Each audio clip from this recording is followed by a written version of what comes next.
Hello, everybody. Welcome to Ohio Has Issues. I'm Stephanie Haney. I'm Mike Polk Jr. What is this that we're doing right here, Stephanie? We got ourselves a little political show going on. I just want to make sure that our microphones are working, though, because I don't hear myself. And I want to check with our producer, Chris Biebel, who will tell us I hadn't even noticed if they are operational. Okay, good. Just making sure everything's normal. I can hear myself in my ear, and now I didn't want to get too ahead of it. That would have been an issue. It would have been an issue. That would have been very ironic. And Ohio does have some issues, but that wasn't an issue. But Ohio does have some issues. It does, and that's why we're doing this show. See, it's a show about politics, state politics. Doesn't get enough coverage as far as we're concerned. And so we thought, with this election coming up and whatnot, we're deciding on our senator and some other very important issues. We thought we would help you on the way up to the election, learn as much as you can about Ohio politics along the way. Absolutely. And when we do that, we're going to be talking about issues, which is why we settled on this name. But there were a couple other names that we gave a run, that we considered, we kicked around. For settling on Ohio Has Issues. Here are a few that I suggested. Ohio Civics 101. Politico Ohio. Kind of complicated, though. A little bit. How about Keep Up Ohio? Like, pay attention. Sounds like you're in trouble a little bit. What are they up to this week? That's too long.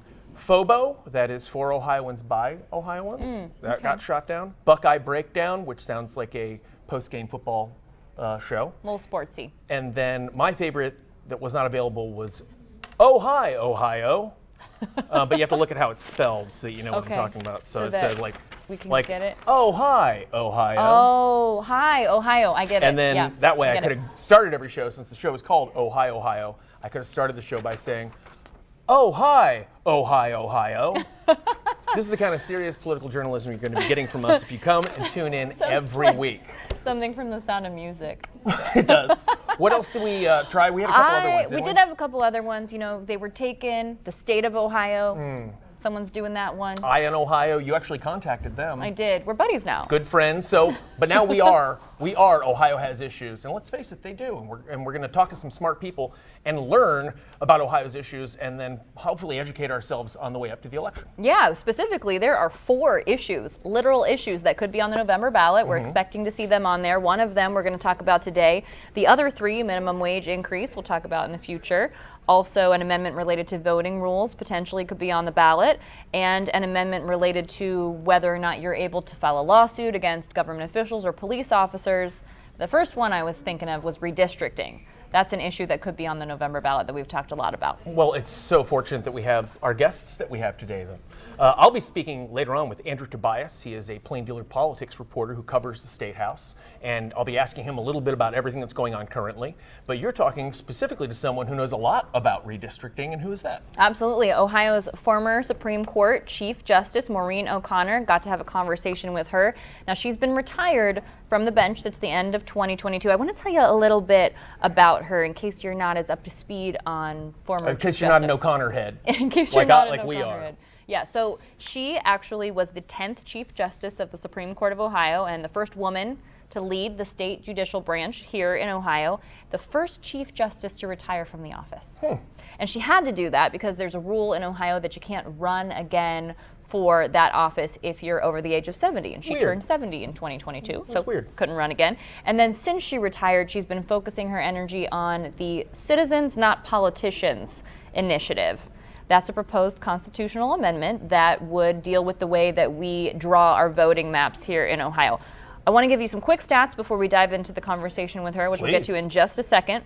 The current maps, they were approved in September by the Redistricting Commission. We can tell you that according to the state auditor's calculations, these new maps give Republicans an advantage in 61 of 99 of Ohio's House districts. That's about 62% of the House districts. And 23 of 33 of the state Senate districts, so about 70%. And where Ohio sits politically is roughly 54% Republican, 46% Democrat. So it's that imbalance that they are trying to address with this initiative. Absolutely. So let's get to that conversation with former Chief Justice O'Connor. Chief Justice O'Connor, thank you very much for your time and talking with us today about the issue of redistricting. Kind of want to start at the top here and sort of set the stage for kind of how we got to this point with the championing for you of the citizens, not politicians point. So when we look at how our current legislative and congressional maps are drawn. It hasn't been that long that they've been drawn this way. Voter approved in November 2015. So my question for you is, what specifically would you pinpoint as the issues with the current way that the maps are drawn? You're right. And Stephanie, I want to thank you for the invitation to be here and participate and discuss a topic that I've been working on for a year now. And it's Citizens, Not Politicians. That title is kind of self-explanatory, but your question goes to why the constitutional amendments that were passed in 2015 and 2018 aren't sufficient to deliver what the citizens of Ohio thought they were voting for. One of the major problems with both of those amendments is that the redistricting commission was the entity that was going to and did, draw the maps. The redistricting, the makeup of the redistricting commission is by constitution. And it's 7 politicians. And it is the governor, the secretary of state, the auditor, the speaker of the House, the president of the Senate, and then the minority leader of the House and the minority leader of the Senate, all politicians. And now they can do designees, the representatives and the senators can. But in the initial one that I was involved back in 2022, it was the president of the Senate that was involved with it, along with the governor, the secretary of state, etc.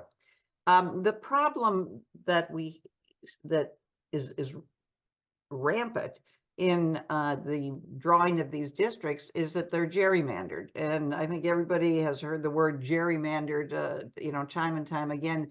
Now, which means that there's considerations on how the maps are drawn, and those considerations are what I would call illegitimate considerations. They're drawn so that the party that is in the majority, and whether it's Republican or Democrat, because this happens, in both when either party happens to be in the majority, they try to preserve their majority. In fact, they try to achieve a super majority, so that strengthens, further their power and the politics of the legislature, how the legislature operates. This is just the ground floor. How do you pick the districts? If you can gerrymander the districts, you're going to get more representatives and more senators that belong to your party and will support your initiatives. And that will give you, chances are, a supermajority, which, and I'll quote the message that the Senate President, Matt Huffman, said once that was accomplished, a supermajority: we can pretty much do whatever we want. And I think that quote and that attitude sums it up. I want to mention something that you just said right there. It doesn't matter whether it's the Republicans or the Democrats who are in power. You're a Republican. We know that because of the way the election system is for your position that you held here as the Chief Justice of the Ohio Supreme Court. What do you say to people who are surprised that you, as a Republican, are coming out against the way that our districts are drawn right now and supporting citizens, not politicians? I think it's important, and this is a message that I really, I'm grateful that I have the opportunity to deliver again, because this is what I've said, for the last 20 years on the court, is that politics should not enter into how a judge makes a decision. Yes, politics are relevant when you're running for office, but once you are elected, your politics, just like any other consideration, your religion, etc., what clubs you belong to, that is all outside the courtroom door. And the only thing that you need to consider when you are a judge are the facts and the law, and apply the law to the facts. To do otherwise, I think, is a violation of your oath. I'm a Republican. I'm a registered Republican, and I will continue to be a registered Republican because I think that there are, without getting too political here, there's various types. There's not just one size fits all Republican. There's a spectrum. Let's put it that way. There's a spectrum of Republicans. I was a conservative, fiscal conservative Republican, but more liberal on social issues. And I believe that government's job, the courts included, are there to solve problems for people that they can't solve themselves. And that's, in a nutshell, what judges do. I like how you put that there's a spectrum to party affiliation. There's a spectrum to many things in life. Very clear, decisive, though, when you were on the bench, you ruled against the maps that were drawn legislative and congressionally 7 times. So in ruling against those, obviously something you felt was not happening the way it should be happening with those, and then leaving the bench a year ago, at what point was it that you realized that you were going to be putting all of your energy and attention into making sure that we're trying to make sure Ohio changes the way these maps are drawn? Well, I mentioned the Citizens Initiative, the first opinion that was came out of the Supreme Court. There were 7 because there were 7 maps, and each was declared unconstitutional by the majority. But the first one, first opinion, I wrote a concurring opinion, which said, there's a way to fix this. The problem that we're experiencing, the fact that politicians are putting party and power before people. And the way to do that is with the Citizens Initiative. And Ohio is lucky, blessed, I don't know what you want to call it, that we have the power as citizens to initiate a constitutional amendment and a statute. We just saw that this past November for the reproductive rights issue 1, and then the cannabis issue. The cannabis issue is a statute. The reproductive rights is a constitutional amendment, and they were initiated by the people of Ohio. Not all states have this ability. I think maybe only about 18 of the states. We've had this since 1912. It's been utilized, and it is, I think, just a wonderful tool that the people of the state of Ohio can use when necessary. So let's talk about then this particular citizen-initiated constitutional amendment, the Citizens Not Politicians Amendment. So what would that change if that does pass in November? Well, it would be a sea change, really, on how the commission is made up for the one thing, which is, as I mentioned, the commission is now 7 politicians. It would be replaced by a 15-member Ohio Citizens Redistricting Commission. And there would be 5 Republicans and 5 Democrats and 5 independents. In other words, they don't belong to either party. And then the redistricting commission membership would be required to include, as I said, that variety. And the new constitutional language will require commissioners to be well qualified and collectively form a representative cross-section of Ohio, which is, really, I think, important and appealing to the voters. Bans current and recent political office holders, those with strong political ties, lobbyists, their family members, anybody that is doing business, with the legislature or government in general. And it requires the redistricting commission to draw maps through an open and independent process. It makes it unconstitutional to draw maps that favor one party over another. And one of the things that I think is remarkable and a really attractive feature about this amendment is that all of the activity with regards to this amendment have to be done in a transparent manner in front of a camera. So everything will be live streamed and it can be viewed, from the redistricting commission going around the state, holding its hearings, listening to what citizens have to say about communities of interest and what they want to see, in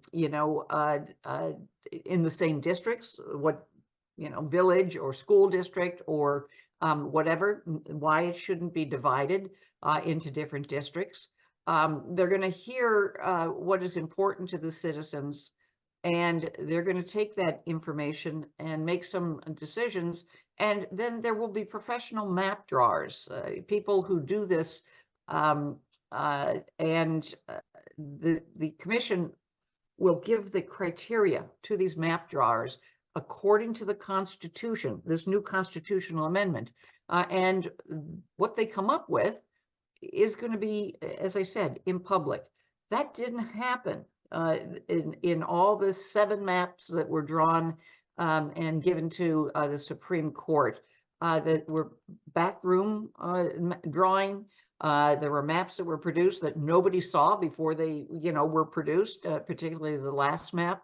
And that's not the way you should operate government. And I think that the citizens view things that way. People can certainly debate the proper way to draw the maps, but there is definitely, I think it would be pretty decidedly a much more modern approach incorporating the live streaming and that open transparency. I did want to get your take on the fact that the current redistricting commission did pass new maps in September, and then in November, the current court dismissed the major lawsuits against the commission. So what was your take on that? Well, I don't really think there's a need for me to, go into detail about what the court did. I wouldn't do that as, a retired Chief Justice. I think that there were, complaints filed. Once all 7 members signed on, all 7 members of the redistricting commission signed on to that map, I don't think that it mattered too much what the flaws or shortcomings were in that. And I'd like to that demonstrates to me that there were 7 members, 5 Republicans and 2 Democrats, and there were political considerations for the 2 Democrats to sign or agree and approve the maps. And that to me illustrates the fact that it's both Republican and Democrat problem, that the maps are drawn in a way to advantage certain interest. And that has to stop. That's just not the way that is representative of the state of Ohio and its people. And, if we want to extrapolate, look what happened in our elections in 23. We had an election in August, and the will of the legislature was soundly defeated in the high 50%. We had issue 1, the will of the legislature soundly defeated by the passage of the reproductive right constitutional amendment.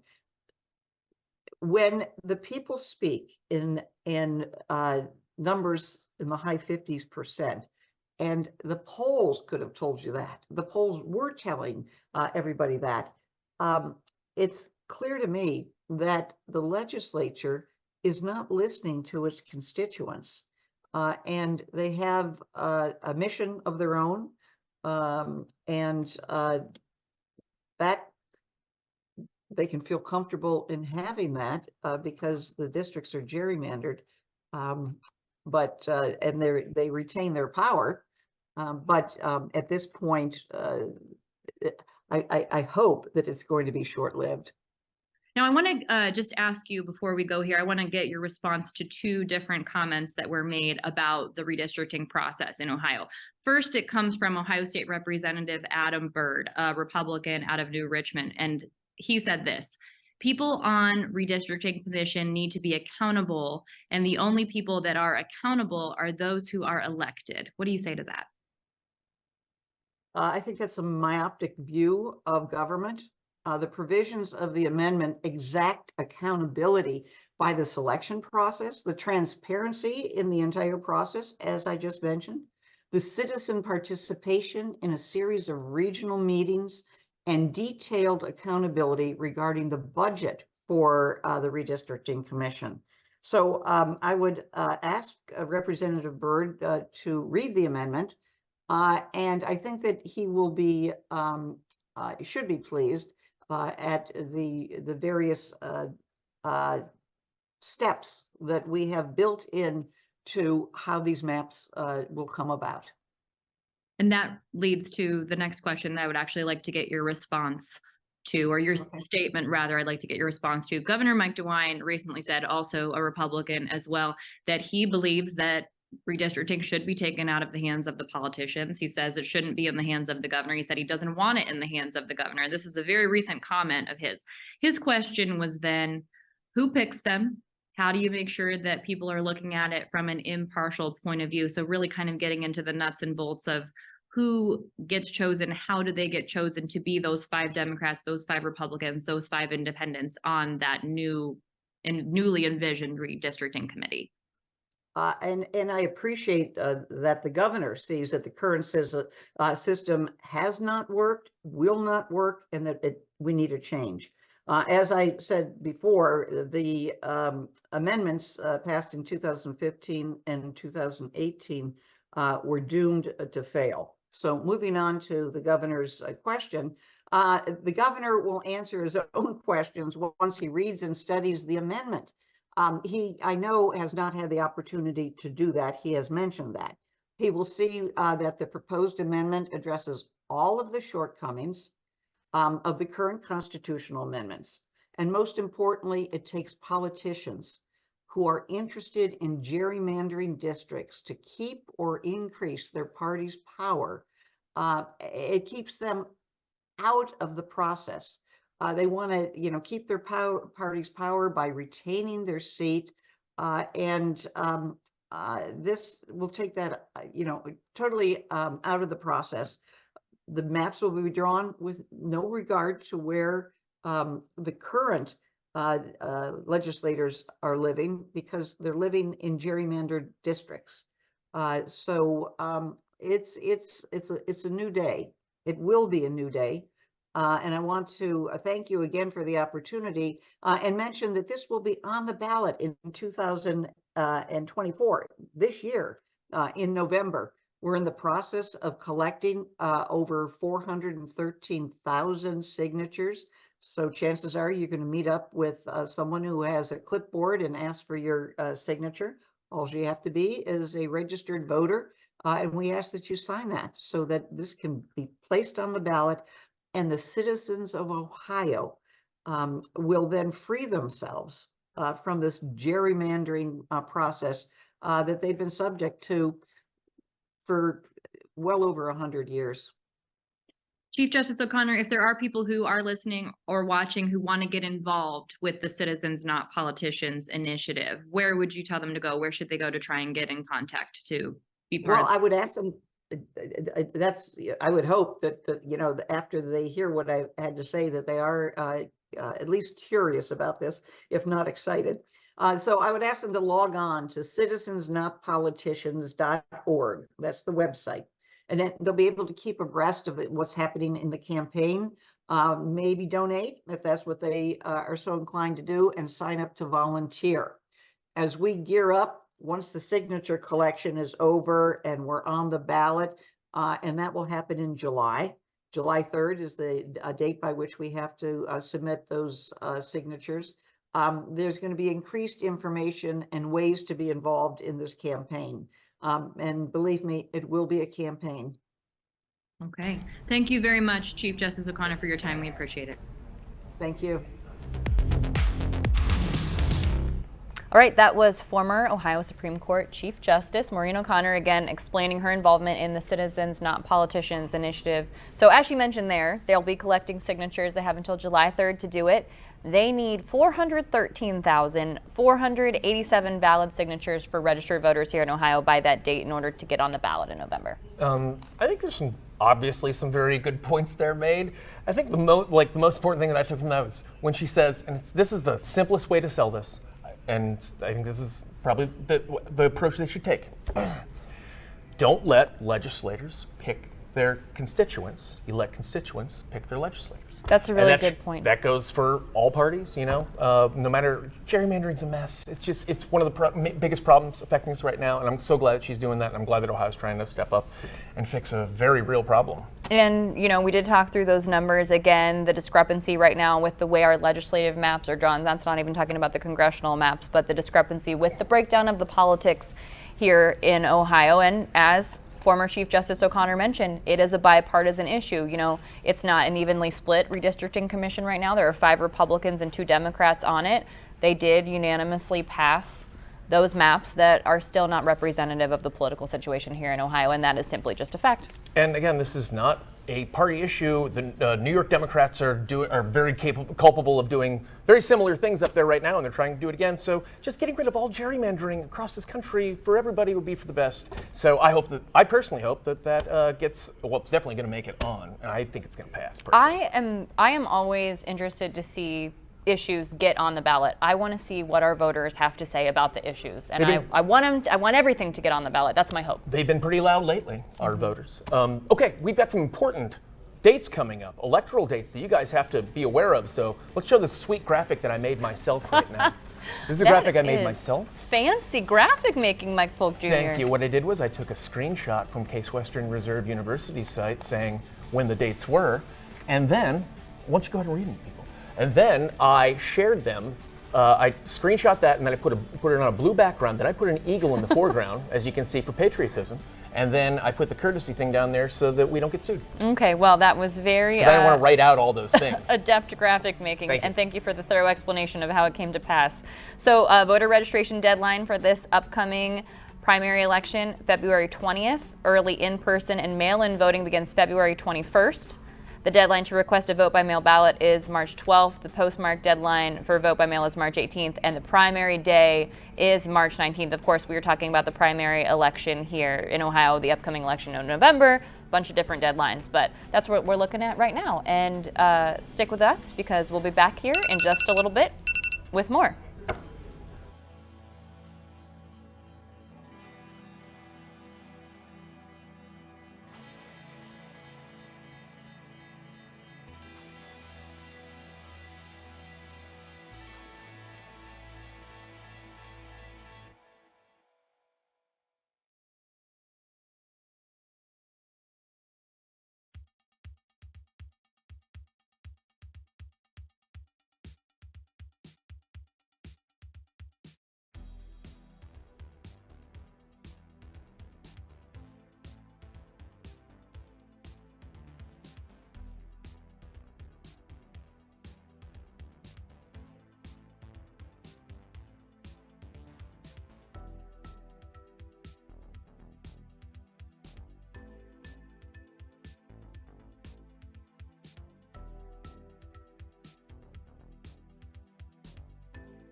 Hello, everybody. Welcome back to Ohio Has Issues. I'm Stephanie Haney. I'm Mike Polk. Those are the best jams in our music production library that I could find, and I hope you're enjoying them. We got our DJ, Mike Polk, here. We have our digital producer. You can't see him, but he's over on the side. He's on the ones and twos. And this is our new political show. We're doing this once a week to get you up to speed if you're just joining us. Yeah, we got a big election coming up, so we figured it'd be helpful if we just once a week told you what was going on.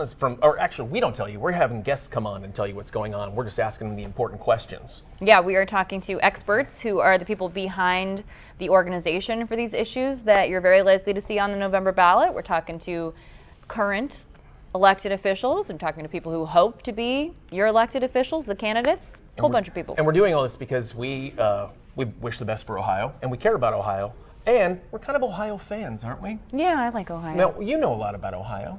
For example, did you know what some of our Ohio symbols are? I'm going to quiz you real quick. Here's just a couple. Boy. Okay?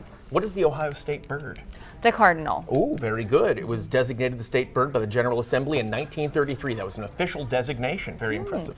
What is the state amphibian? I was just thinking, I feel bad for those other birds that lost out. I know. The state amphibian, I am going to say a knoll. That's a good guess. Weird, unique amphibian. It's actually the spotted salamander. Oh. He was just named the state amphibian in 2010. I don't know why it took so long. That office was vacant for way too long, but luckily we have the spotted salamander now. I don't know if Josh Doppler still lives in Ohio, but he went to elementary school with me, and I was thinking of his a knoll. Oh, there you go. But it's not a little spotted knoll. salamander. State insect. What do you think that is? You'll like this. Oh, No, it's good. okay. Is a worm an insect? Worm. It's the ladybug. Oh, that is Isn't nice. that lucky? It was designated as the official state insect by the 111th General Assembly.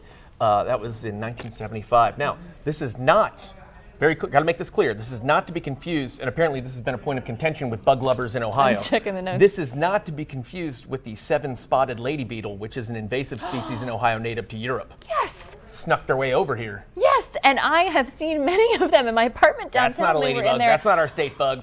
Yeah. That is not even supposed to be here. That's like my ancestors. They came over from Europe unwelcome, and they've been a drain on the system ever since. So it's the ladybug. Okay, just one more. Okay.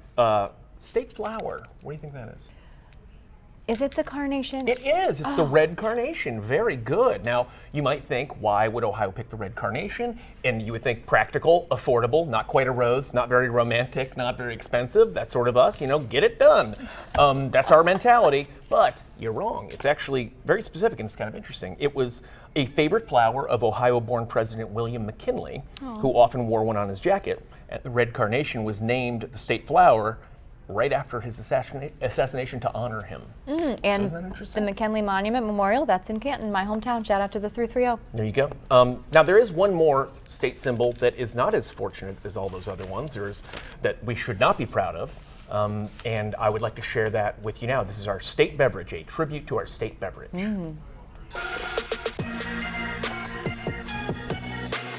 Feel it. Oh, hi. Sorry. I'm Mike Polk Jr. You just caught me in the middle of my daily exercise workout. You see, as a regional public figure, it's important that I always look my best, because the world is a stage, and my body is my instrument. So how do I keep it in tune? Well, by putting in my work here at the dojo, and by always rehydrating with the official state beverage of Ohio, tomato juice. Why tomato juice? Because it's chock full of all the vitamins, minerals, salt, thickness, and stingy metal aftertaste that I need to be at the peak of my game. And after a grueling workout, there's nothing quite as refreshing as slamming down a cold, tall glass of what is essentially very weak pasta sauce.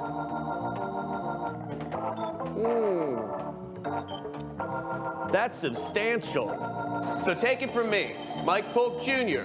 Whether you say tomato or tomato, be sure to say cheers with tomato juice, the official beverage of Ohio for some reason, out of everything we could have chosen. It's like I'm burping an Olive Garden. It's awful. I can't. Great Matt Wentz cameo. Did you see that? Yeah, I'm just really impressed at the way you were able to hold that big cup of tomato juice and balance on whatever elliptical or treadmill or whatever. I don't know what it's called either. I've never been in that room before, but it's called talent is what it's called. And yeah, I didn't fall down at all. That is a disgusting state beverage. Can we agree? Especially Yeah. Even if you're a tomato juice fan, why would you punish? You know, there are so many of us that don't want to drink that. So, and we have how many? I can throw a rock up and hit like 6 breweries from here, and we're tomato juice. That's true.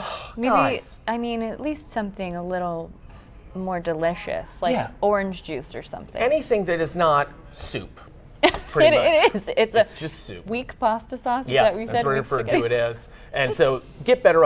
If you're an Ohio politician thinking about running for office, you could be a one-issue candidate. You just be like, I'm going to overturn tomato juice being the state beverage, and I'll bet you would waltz into that. I would sign that petition to get that initiative on the ballot to overturn That'd be a tomato funny. That would be a juice. funny actual like amendment to try and get into the Constitution, like actually get the signatures and stuff. All right, we're going to do that for next season. But we've got to stay serious now, folks. We've got some serious stuff going on in Ohio, and that's why we're going to let the professionals take over right now for our next interview. And this is a gentleman who's been covering the Ohio political scene for a long time. How long has he been doing this? Do we like at least 12 years or something like that? I can't believe. What I grew up. Since I moved back to town. I grew up with this kid on the scene, and he's not a kid, he's a grown man who's a professional and does really good work. He's Andrew Tobias. He's the great political coverage guy for the Plain Dealer, and I had a really nice conversation with him about all the pressing issues in Ohio right now. Take a look. All right, Andrew Tobias, you are the politics reporter for the Plain Dealer, not Cleveland.com. I'm always mixing that up. Explain to me. It doesn't matter. I'm happy to have you either way, no matter who you're representing. You do great work, and thank you for being here. Yeah, thanks. All right, I'm going to ask, first of all, you understand the premise of this show that we're trying to do. A lot of Ohioans, you cover Ohio politics. Have you found that Ohioans are particularly knowledgeable about the politics in this state? I would say the biggest surprise for me of my career was when in 2020, people that I knew suddenly started caring about what I do for a living. And it's because Mike DeWine canceled the St. Patrick's Day parade, more or less, and then closed all the bars and restaurants people like to do. And then like people would white knuckle watching his show every single day, wondering what might close next, whether schools are going to be open and stuff like that. And I had neighbors and friends giving me helpful tips about how I might ask better questions of him during his press conferences. So that was a real stark reminder of, the typical, it's like, oh, like state government. Do you know Jim Jordan, who's in Congress and does not work in the state government? So from that to the experience of the pandemic really kind of like put in stark relief kind of the degree to which people often don't follow the state government and don't follow state politics. But then I think like residually now, people have more interest because they kind of know how much it can really affect them. And then obviously, the ballot issues last year with marijuana and abortion, those are issues that people understand. So it comes and goes, but yeah, it's not always a high level of, people following the minutia of what they do down there and what I do. If you want to get us to pay attention, just take away our St. Patrick's Day. Then all of a sudden we're like, wait, what's going on? Where's that guy to tell us what's happening? Well, we're happy that you're telling people what's happening. I'm sure it's frustrating at times, and that's what we're trying to do here is at least give people the basics. We're not trying to go too deep or anything like that, but I just want people to know what's going on a weekly basis in Ohio politics. So appreciate any tips you have for us or any information you have for us. Let's get right to it. We have a big Senate election coming up in Ohio in November. 3 candidates really remaining on the Republican side, one of whom will face Sherrod Brown. Out of those 3 candidates, we have Bernie Moreno, we have Frank LaRose, and we have Matt Dolan. They just had a debate just last week. Why don't you tell us about any takeaways that you have from that debate, anything that really stood out to you? Yeah, so I mean, I covered the Senate race in 2022, and there were like 6 or 7 candidates, and a lot of stuff happened. But ultimately, Donald Trump endorsed J.D. Vance about 2 weeks before the election, and Vance won. So a lot of following Republican politics these days can be as simple as who is Donald Trump endorsing. So to answer your question, Pro Moreno, is it going to be pro Moreno? Yeah. So Bernie Moreno, who I know from covering Cleveland stuff in the past, opened his debate statement by reminding the viewers that Donald Trump had endorsed him, and they even sandwiched the debate itself with Moreno campaign ads, running 2 15-second blocks back to back. Donald Trump's endorsed me, so that was really his emphasis. Just really wanted people to know that, and obviously, it's pretty easy to figure out why.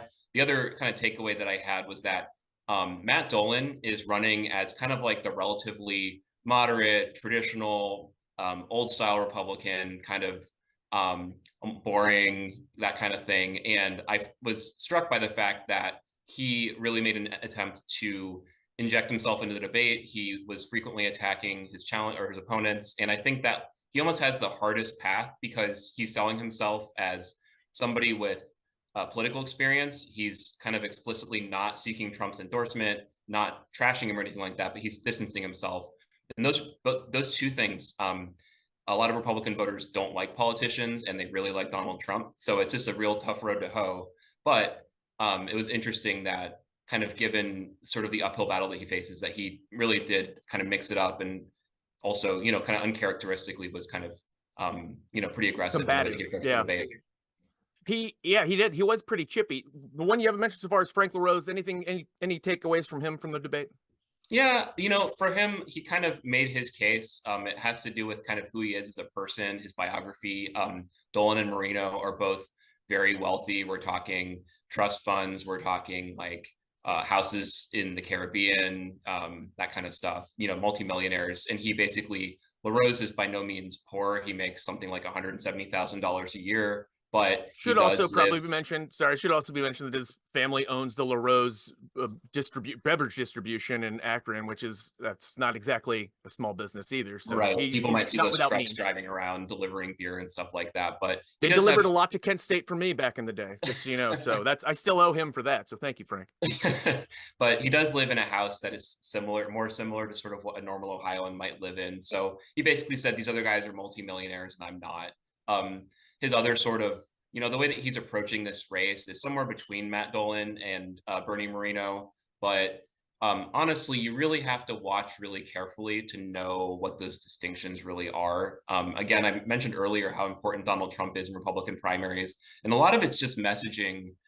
Who do we trust the most to do what Donald Trump wants or to fight against, the establishment like Donald Trump does? So it's more like a vibe than it is really positions. And so, LaRose is kind of trying to thread the needle between those two sides, but a lot of it, like I said, had to do with talking about who he is as a person, including highlighting his military experience. Do we have any post-debate polling, or if not, what does the most recent polling say about who's ahead in the Republican primary? So the way I look at these debates is really affecting races, is that if somebody does something really stupid, it can hurt them. We had in 2022, again, two candidates almost got into a fight on stage. And that's something that actually, there was polling that people knew about that. People might not, follow these sorts of things closely, but stuff like that does trickle through. But as far as the actual polling goes, there hasn't been a lot. The polling that I have seen is coming from Bernie Moreno's campaign, so you definitely have to take it with a grain of salt. It shows him pulling out a lead, something like 20 to 25%, where, Frank LaRose and Matt Dolan are somewhere like in the low 10s.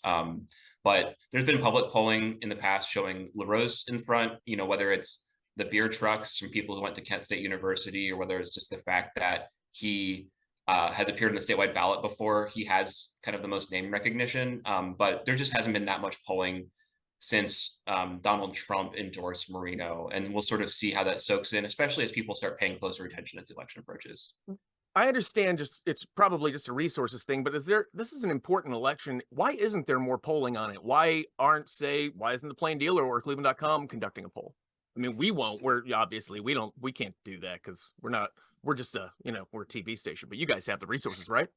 Yeah, definitely. We're printing money in the newspaper business. But polling is really expensive. There's less polling than there used to be for that reason. As local media outlets have become, more financially strapped. Some of the national polling outfits, honestly, it's kind of surprising that they haven't polled here more. My theory about it is that they're more focused this year on the presidential race, and that includes following states that they think are going to be more consequential in the presidential race. But I mean, this is going to be the top Senate race in the country, probably, as far as money spent and how competitive it's going to be. So I don't really know why there's not more polling. It's a question that I have too.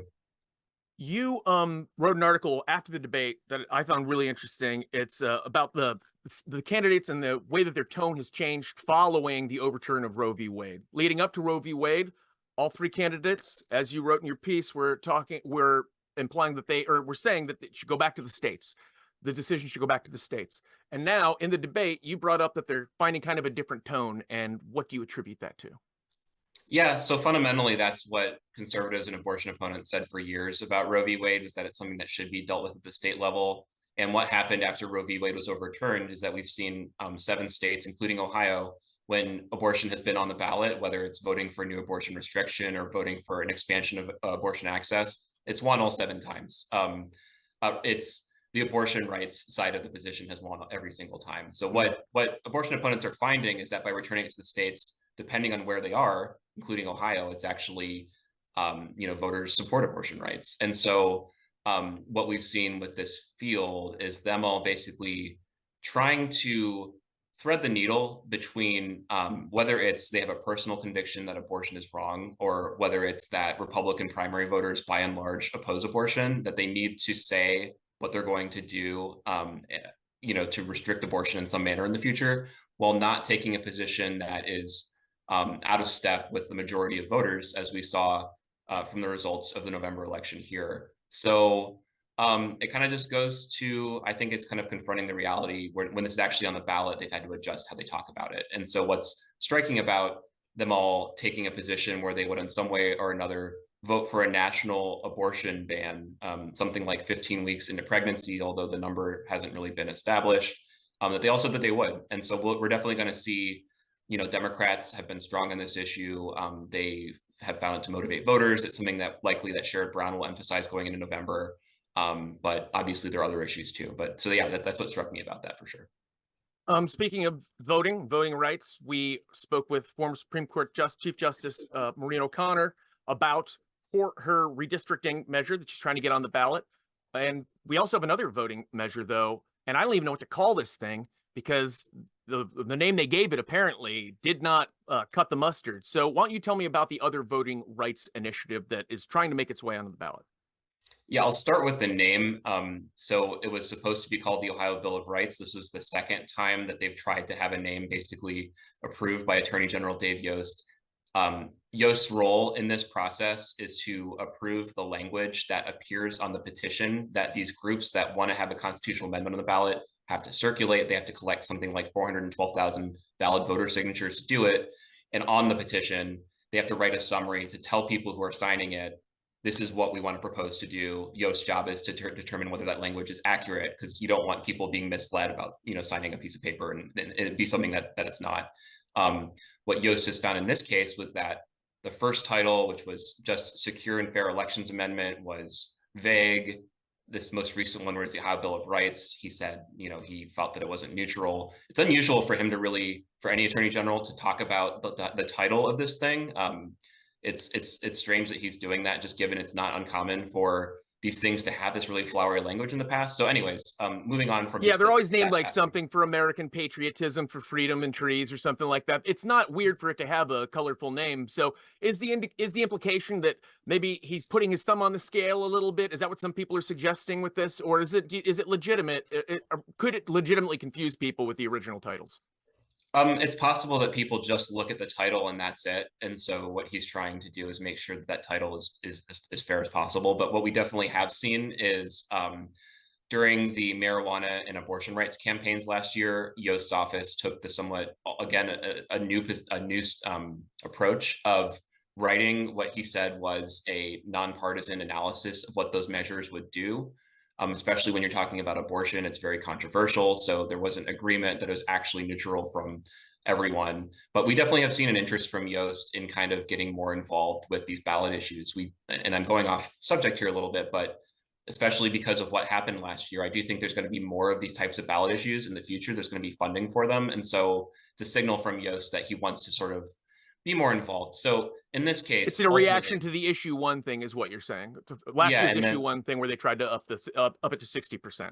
Yes, and we saw just a ton of spending from the groups that funded and opposed that issue, and it's just kind of a signal to future groups that Ohio is a place where these things, where things that are sort of left of center can pass. So to get back to the question, what this particular proposal would do if it ever makes it through the process, which is a big if. It would expand voting access laws in Ohio. I think like the simplest one to explain is there's a new requirement that you have to show a photo ID when you vote in person. It used to be that you had some alternative things that you could do. This, if it passes, would return back to the old way, which was that you can show something, a utility bill or a bank statement. But there's a lot of other things in it too. It would, in Ohio, all 88 counties have the same voting procedures. And so that's been a frustration for elections officials, Republican and Democrat in Cuyahoga County for years, that they can only have one voting center if anybody's ever gone there.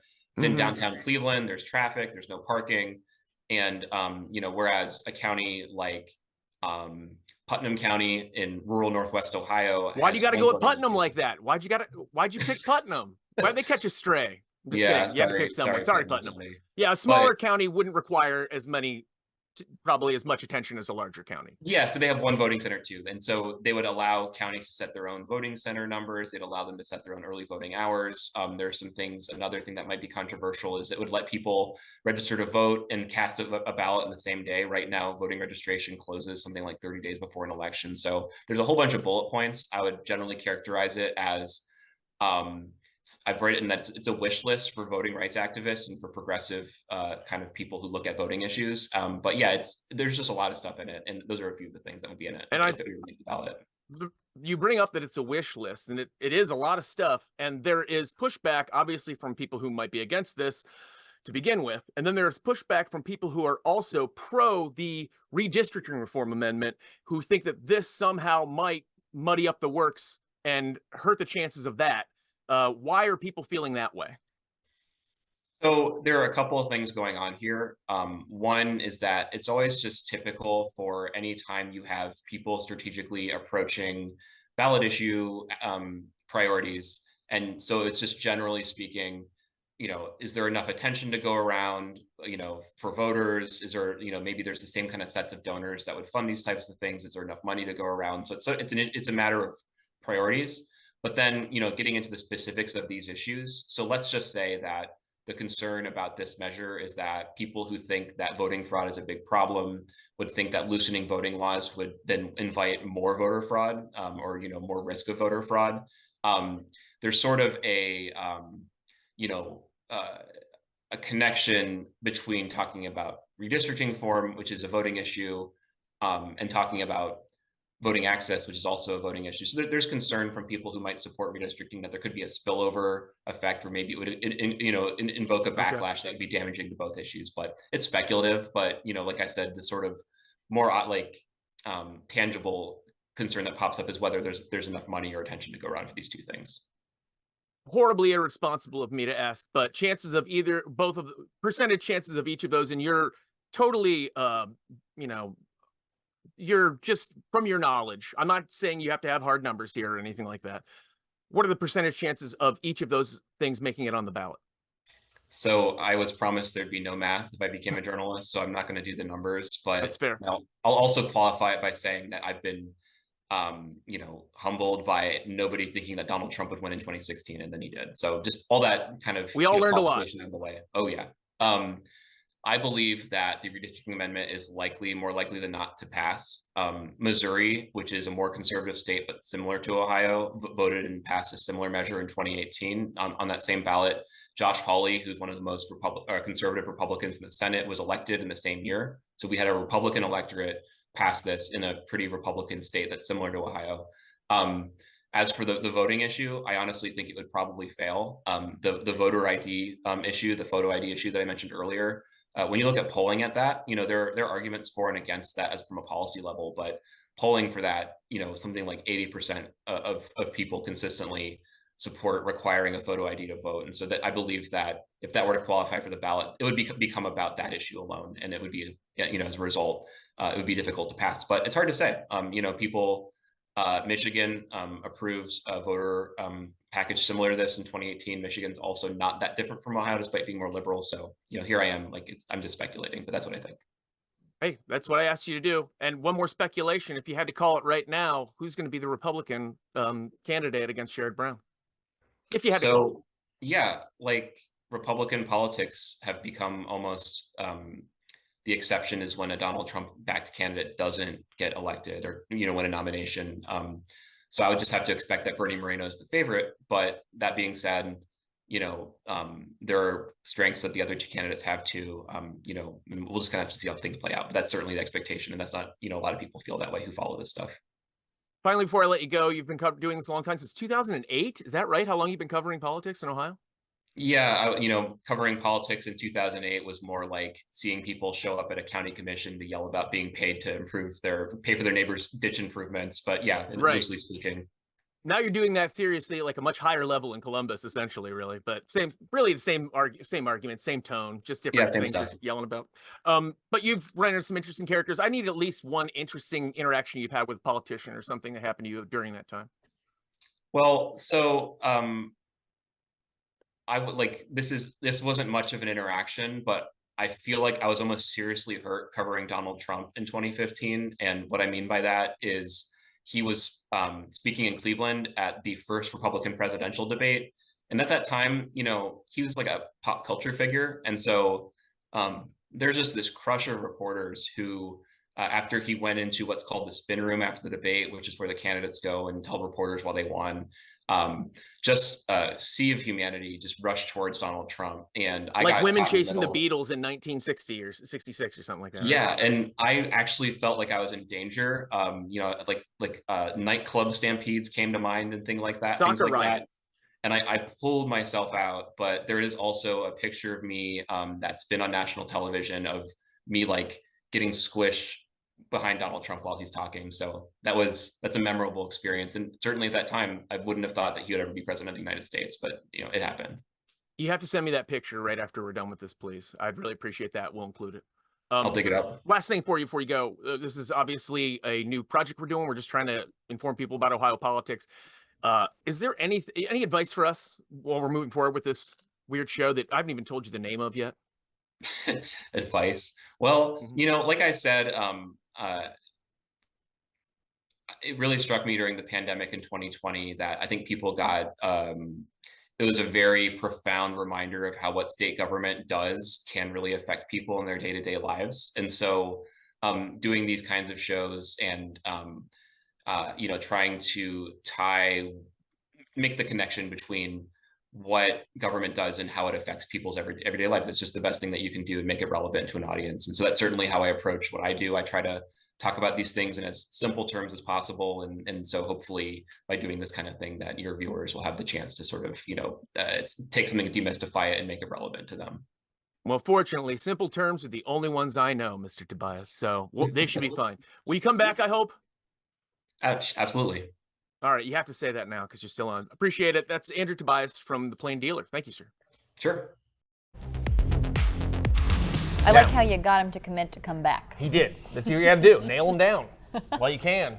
Because especially Andrew Tobias, who knows his stuff, as you can see. And hopefully he will come back and be a guest. I don't think I scared him too much. He did provide, as asked, the picture of him that he was talking about there.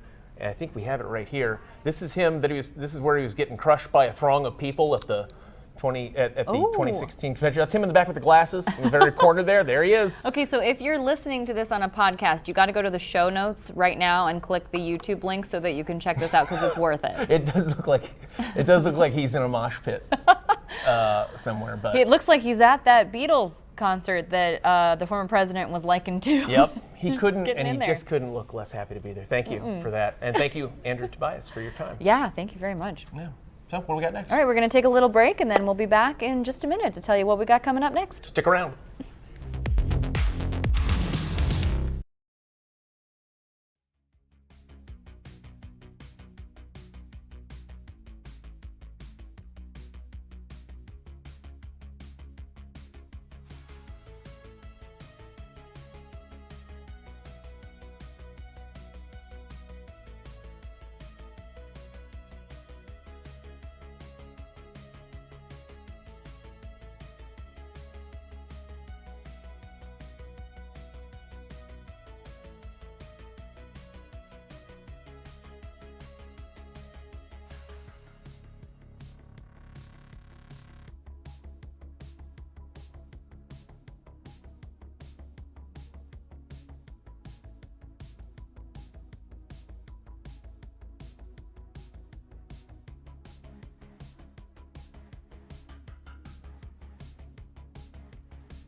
Well, thanks for hanging out with us How do you think this went? for our first show. I feel pretty good about it. I feel pretty good too, although I have a pretty low bar for myself, so I feel like it went well. I had a nice time. You did great. You obviously carried it as in all aspects of life, and I appreciate Well, I've been that. lifting weights, so. It shows. Who do we have coming up in upcoming shows? Yeah, we've got a great lineup of guests for you in our shows that we have coming up. I'll name just a couple of them. We do have the Republican candidates for the U.S. Senate seat here in Ohio. All three of them. She booked all three of the Senate candidates. It was a joint effort, but we do have them coming up. We also have former Ohio Representative Shayla Davis. She is currently the president and CEO of the Ohio Legislative Black Caucus Foundation. She'll be joining us, maybe with a group of people. TBD. We may have something interesting up be our fun. sleeves for you. And we will also be talking with Mariah Ross at some point. She's from a group called One Fair Wage. We'll be talking with her specifically about that minimum wage constitutional amendment that they hope to get on the ballot here in November. Just a couple. And then we also tricked our old co-worker, Mark Damick, who now is the managing editor over at Signal, which is a really great publication online that everybody should check out. He's going to come in and share his knowledge about Ohio politics with us as well. He has been down in the trenches for a long time here, and he will definitely have some good insight for us. He knows all the dirt. Yes, he does. He knows the tea. We just want to remind you that you can find us on the WKYC YouTube page and on WKYC Plus, which is our streaming app. And then also you can listen on all of your favorite podcast platforms, and we'll include links to the video in there too if you're listening and we reference something that we're looking at, so you can see it and all that good stuff. All right, well, I think that puts a button on it, right? I think it does. Ohio, Ohio, bye, Ohio. Nice work, everybody. Oh, bye, Ohio. We'll see you next time on Ohio Has Issues.